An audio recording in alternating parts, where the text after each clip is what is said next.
guys, for today's video, mag-grocery kami ni Daddy JM. Ayun, bibili lang kami ng konting grocery since ubos na po yung grocery ni Jasmine for snacks and pambaon niya sa school. Pati milk niya po. So ayan, tumuha lang po kami dyan ng cart. Dito niya nag-ayos po si Daddy JM ng medyas. So, ayan, una namin pinuntahan na section is for mga snacks. Then, after that, pumunta na ka po kami sa milk area and then mga soap.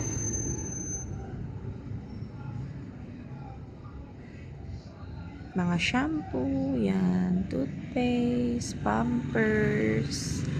pampers po ni Baby Botchok, ni Cone. Ayan, so, as of magpo-4 months pa lang po